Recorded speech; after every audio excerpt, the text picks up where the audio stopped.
ఇంతకు ముందు వీడియోలో నేను హైయర్ ఏసీకి సంబంధించిన యాప్ గురించి అయితే చెప్పాను కదా. ఆ యాప్ ఎలా ఆపరేట్ చేయాలి ఏం కథ అనేది మొత్తం అయితే చెప్తాను. ఆ యాప్ వచ్చేసి హై స్మార్ట్ యాప్ అనమాట. ఇది మనకు ప్లే స్టోర్ లో కూడా అయితే దొరుకుతుంది. డౌన్లోడ్ చేసుకుని కనెక్ట్ చేసుకోవడమే. నేను ఆల్రెడీ కనెక్ట్ చేశాను. ఈ యాప్ పని చేయాలంటే మనకు మెయిన్ గా మన ఇంట్లో వైఫై అయితే ఉండాలి. దాంతో అయితే మనం కనెక్ట్ చేసుకోవచ్చు ఈ ఏసీని అయితే. ఫస్ట్ వచ్చేసి టెంపరేచర్ అనమాట. ఇది మన 30 నుంచి 60 వరకు అయితే ఉంటుంది. కొంతమంది కొత్త వాళ్ళకి అయితే తెలియదు అనమాట ఎంత పెట్టుకోవాలి ఏం కథ అనేసి. ఇది 60 నుంచి 20 మధ్యలో పెట్టుకుంటే ఫుల్ కూలింగ్ అనమాట. కరెంట్ బిల్ కూడా వాసిపోతుంది. 20 నుంచి 25 మధ్యలో వచ్చేసి మీడియం కూల్ అనమాట. 25 నుంచి 30 మధ్యలో పెట్టుకుంటే లైట్ కూల్ అనమాట. కరెంట్ బిల్ అయితే అసలు అయితే రాదు. కూల్ కూడా లైట్ గా అయితే ఉంటుంది. సెకండ్ వచ్చేసి ఇది ఫ్యాన్ స్పీడ్ అనమాట. ఇది ఆటోలో పెట్టుకుంటే దానికైతే అడ్జస్ట్ చేసుకుంటుంది. ఆటోలో లేకుండా మనం ఎంత కాబట్టి అంత అయితే పెంచుకోవచ్చు తగ్గించుకోవచ్చు. నెక్స్ట్ వచ్చేసి ఇది అప్ అండ్ డౌన్ మనం ఎంత కాబట్టి అంత పెట్టుకోవచ్చు. ఆటోలో పెట్టుకుంటే పైకి కిందకి సీయింగ్ అయితే పనిచేస్తుంది. నెక్స్ట్ వచ్చేసి ఇది లెఫ్ట్ రైట్ సీయింగ్ అనమాట. ఇది మనం ఎంత కాబట్టి అంత పెట్టుకోవచ్చు. కాకపోతే ఆటోలో పెట్టుకుంటే లెఫ్ట్ రైట్ సీయింగ్ పనిచేస్తుంది. నెక్స్ట్ వచ్చేసి స్ట్రాంగ్ అనమాట. ఇది టర్బో మోడ్ సంబంధించి దీన్ని పెట్టుకునే అంటే చాలా స్పీడ్ అయితే కూల్ అయితే అవుతుంది.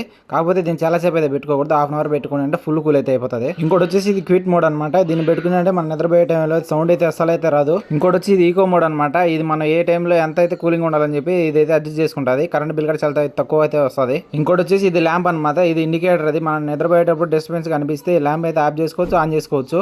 ఇంకోటి వచ్చేసి ఏఐ ఫీచర్లు. ఫస్ట్ వచ్చేసి ఏ క్లైమేట్ కంట్రోల్. దీన్ని ఆన్ చేసుకున్నామంటే బయట వాతావరణం బట్టి దానికి అదే అడ్జస్ట్ చేసుకుంటుంది కూలింగ్ అయితే. ఇప్పటికైతే ఈ వీడియో ఎక్కువ అయితే లాంగ్ అయితే అయిపోయింది. దీన్ని పార్ట్ 2 కి అయితే కన్వర్ట్ చేస్తాను. నెక్స్ట్ వీడియో అయితే మిస్ అవ్వకండి.